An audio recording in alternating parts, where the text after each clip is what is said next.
Hello everybody and welcome to another video.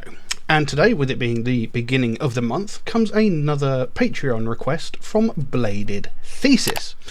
And today he wants me to look at a band called Sleep Theory.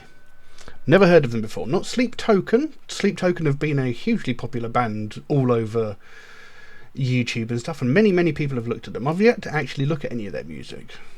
Maybe I should get around to that at some point. But anyway, no, we're not talking about Sleep Token, we're talking about Sleep Theory. Never heard of them before, so had to do a little bit of research, and it was not difficult to find information on the band. There just isn't that much out there. But I did find a bio for Sleep Theory, and it says, when your first song hits 500,000 views on TikTok within 36 hours of its release, the accusations start to fly.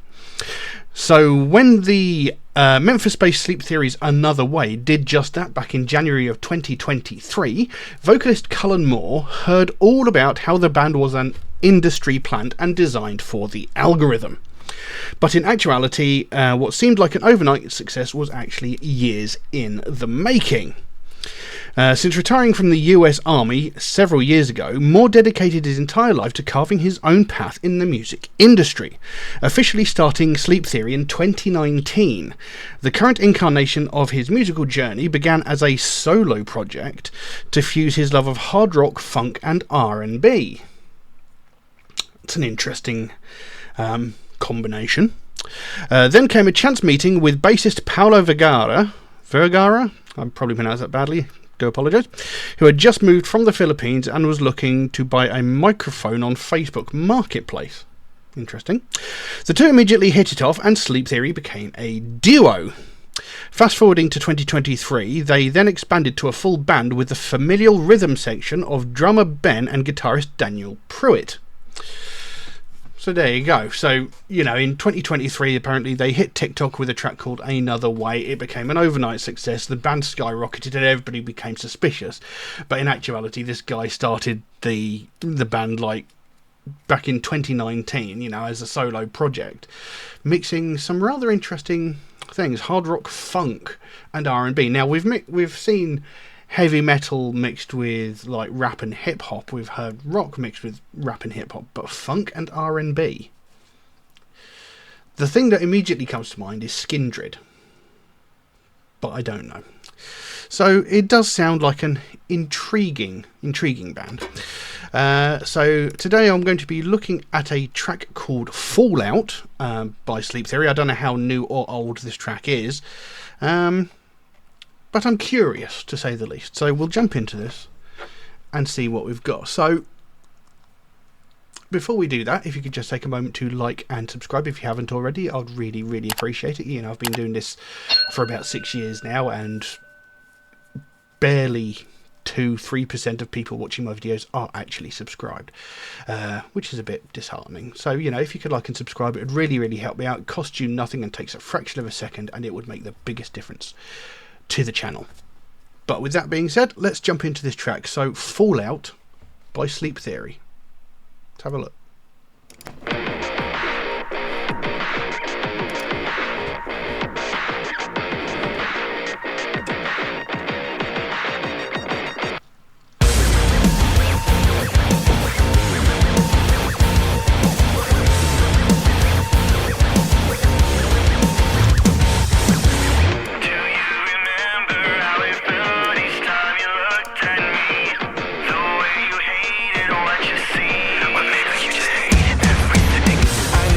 Told you it's a feeling I remember too. It's how I feel when I see you. And we just let me go. I can't take this right now. Let me leave you in pieces right now. Took me too long to see this, 'cause who I am got covered beneath that.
Interesting.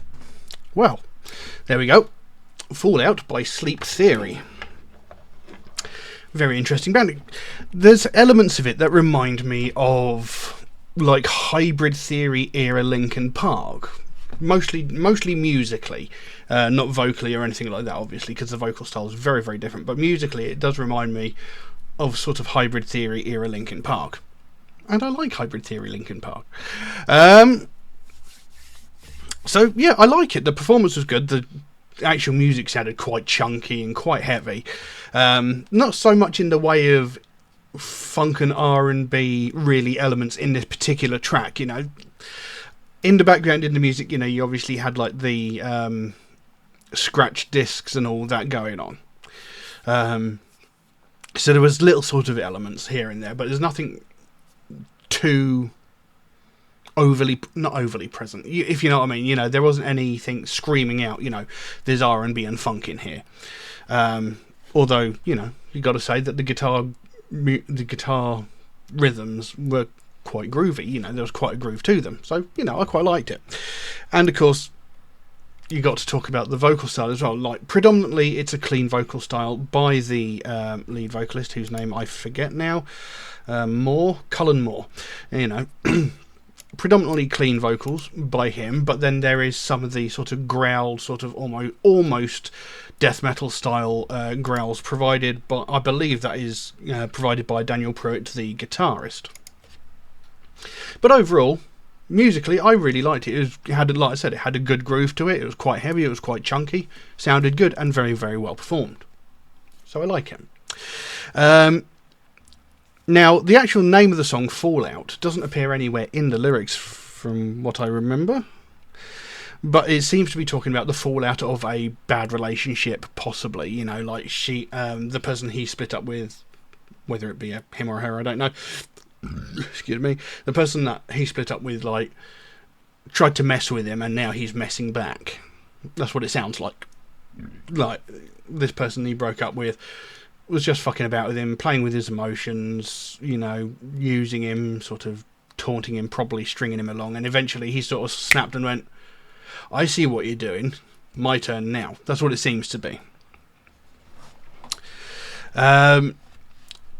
So it goes, do you remember how it felt each time you looked at me? The way you hated what you see? Or maybe you just hated everything? I never told you it's a feeling I remember too. It's how I feel when I see you. So, you know, obviously at some point there was a loving relationship there, but eventually it sort of grew into hatred, malice, you know, loathing for each other. And it's like, do you remember how every time you looked at me, you just hated me for whatever reason? But I never told you, but I felt exactly the same way too, you know. So the relationship grew sour, apparently. And it goes, and we just... let me go, I can't take this. Break down. Let me leave you in pieces right now. Took me too long to see this, because who I am got buried beneath it. So it's just like, just let me go. Let's go our separate ways. I can't take this anymore. You know, I'm fed up with all this infighting. I'm fed up of just arguing, bitching, fighting, you know, constantly being at each other's neck. I'm fed up of it. You know, just let me go. And let me leave you in pieces. So it's like, that sounds a bit aggressive, you know, let me leave you in pieces. It's like, let me leave you broken. I want to tear you apart before I go. That's what it sounds like. It sounds a bit aggressive. But he's saying, it took me too long to see this, because who I am got buried beneath it. So it took him too long to realise how toxic the relationship was, or how abusive this other person was towards him, you know, because he sort of got beaten down by it, you know. And this is a conversation I had with someone about a week or two ago. Someone called me really late at night because they were having struggles, and you know, I like to help people out, and they called me and they were talking about being in a toxic / abusive relationship. And I've been through it myself, as I've mentioned several times on this channel. It's very hard to explain the circumstances to someone if they haven't been through it themselves. It's almost impossible to explain it to someone, because your brain does really weird things to you. Because on one hand, you know that you're in a bad place. You know that what's happening isn't right and you should get out. But there's another part of your brain that just doesn't want to let go of it, because you know that at one point you really loved that person. That person meant a lot to you and you meant a lot to them. So there's a weird sort of conflict in your brain, and the sort of love for that person kind of overrides the element of your brain that's going, we need to get out of here. We need to leave. There is that part of your brain, and it's constantly gnawing at the back of your mind. And you know that it's a bad place to be. You know you need to get out. But your overriding emotions for that person sort of push it down and to the back, and sort of tries to bury it, and sort of you end up sort of rationalizing what that person's doing. And that sounds like what he's saying here. It took me too long to see it because who I am got buried beneath it. So, like, who he normally was in his everyday life before this toxic relationship happened sort of got buried, and he started rationalizing what this person was doing, and he was becoming a different person because of the way he was being treated, and it took him too long to come to the conclusion, I really need to get out of here. No matter how much I actually cared for this person, I need to get out. And like he explained at the beginning, I had a loathing for you as well. You looked at me and hated me, but what you didn't realise is I hated you back. And there is that, again, in a sort of toxic relationship like that, there is that back and forth between you. But it's very difficult to explain if you haven't been in the situation. It's very, very confusing. And, there's all these people who go, well, why don't you just leave? But like, if they haven't been in the situation, they don't understand. It's a very confusing, conflicted state of mind. Because, at one point, that person was everything. And it's almost like your brain's refusal to think that someone that was that important to you can be so cruel. It's a very, very weird set of circumstances. It's like a paradox of sorts. And that seems to be what he's talking about. It's like, we used to love each other, but you grew to hate me. I grew to hate you. But it took me so long to realise this because of how I felt for you. And now I just want to get out. I just want to walk away, and I want to leave this. Can we just go our separate ways? Just stop being at each other's throats all the time. That's what it seems to be. You tried to sneak around and play my insecurities. You always knew what made me weak. I was scared of saying anything. And now it's you that second guesses everything you knew, and I'm the one who's playing you. So again, this is something, like I said, that people who have been in a toxic relationship will understand, and people who have been in an abusive relationship will understand. And you tried to sneak around and play my insecurities, gaslighting someone, just messing with them, making them think that you're doing one thing, like for example, the ex of mine who messed with me. I had to go to work one day. I had to go to work because, I had to earn money to afford where we lived. And she phoned me on the way to work, begging me not to go to work for one reason or another. I can't remember exactly what it was. And, I said to her, look, I can't. I have got to go to work. I have got to earn money. Otherwise, we're not going to be able to afford to live in the house that we live in. And basically, she started saying, she was going to jump out of a window, and she was going to hurt herself if I didn't come back because obviously I didn't love her enough, that sort of thing. And that's what he said, you tried to sneak around and play my insecurities. You always knew what made me weak. So, basically emotionally blackmailing, and just fucking with him, basically trying to guilt him into whatever. And yeah. And he's saying that I was scared of saying anything. And again, that's another situation you find yourself in these sorts of situations, because you don't want to bring it up, say, look, you're just messing with me, you're fucking with me, I know what you're doing, and I'm not going to deal with it anymore, because then they get all this sort of, well, you don't love me, I'm going to do this, I'm going to hurt myself, I'm going to yada yada yada blah, and he's scared of saying anything because somehow it's all going to turn around on him being at fault, him being the bad guy, him being to blame for anything that this partner does. And he's saying, but now it's you that second guesses everything you knew, and I'm the one who's playing you. So he's spun it round. He's gone, right, you're going to do all this shit to me. It's my turn. I'm going to do it back to you. And I mean, I don't necessarily agree with that. You know, that sort of retaliation. It doesn't get you anything at the end of the day, and it essentially makes you just as bad as that person. You know, you're best to just up and walk away, wipe your hands clean of the whole thing, and just be like, fuck it, you know, I don't want to do this anymore. But he's turning around and now he's fucking with them the way they were fucking with him. And then it goes back into that chorus, and then we let me go, I can't take this, break down, let me leave you in pieces right now. It took me too long to see this, because who I am got buried beneath it. Until I break, I'll crawl out. If it's what it takes, you'll shatter under the weight, my last mistake. So again, you know, if it's what it takes to get you to leave me alone, you know, if I have to break you, I will, if it'll just get you to leave me alone. You know, I don't want to be a part of your life anymore. I don't want to be, you know, I don't even want you to think about me anymore. I don't want to think about you anymore. I just want this whole part of my life to just disappear. You know, I just want it to go away. And if that's what it's going to take, if it's going to take me breaking your spirit, if it's going to take me breaking you, then so be it. That's on you. You know, you started this, you brought it on yourself, and if you're not going to leave me alone, I will retaliate, I will break you, and then I'm just going to walk away, you know, and under the weight, my last mistake. So maybe he sort of sees here that it's a bad thing to do, you know, it's a mistake to actually retaliate like this, but at this point he feels like he's got no other options, maybe, you know, and this is the last resort. You know, it's like, if you're not going to leave me alone, I'm going to fuck you up, you know, I'm going to mess with you the way you messed with me. You know, I don't want to do this, and I know it's going to be a bad thing to do.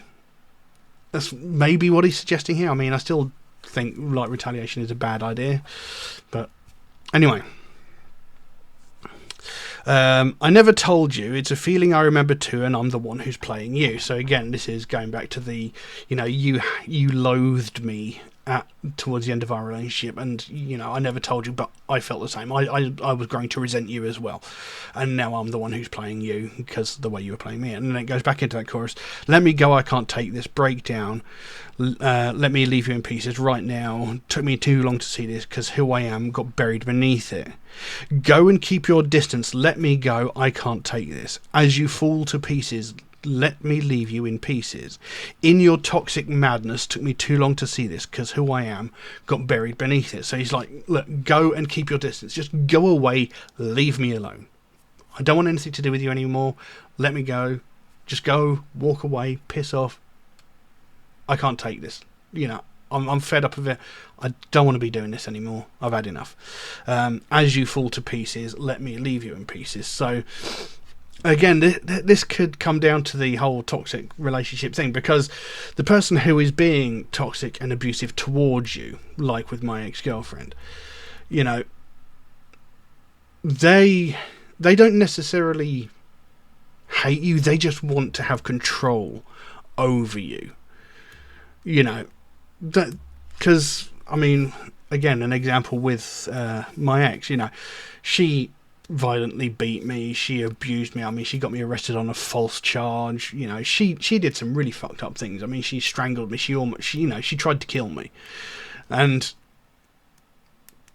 you know, once I'd gotten away, you know, once I'd escaped the house, you know, I got arrested by the police, I spent 24 hours in prison for something I hadn't done.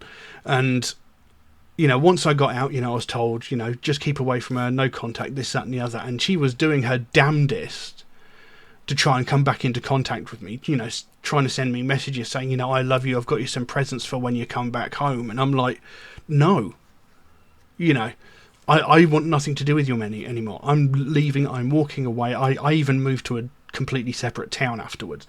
I mean, that's like an extreme reaction to it, but for me, that was the only way I could get away from her, you know. And you know, so she still wanted me in her life, despite how cruel she was to me, You know, it's a really fucked up situation. And like he's saying, as you fall to pieces, let me leave you in pieces. So he's saying, you know, I am leaving. I am separating myself from you. I am walking away. Go away. Leave me alone. Never talk to me again. And this is going to upset the person who wants to be controlling. You know, this toxic person, because they want this submissive person in their life to control. You know, because they want that feeling of power over someone. You know, and it's like these husbands that beat wives and stuff like that. You know, they don't necessarily not love the person. They're just abusive towards that person. You know, they want power over them.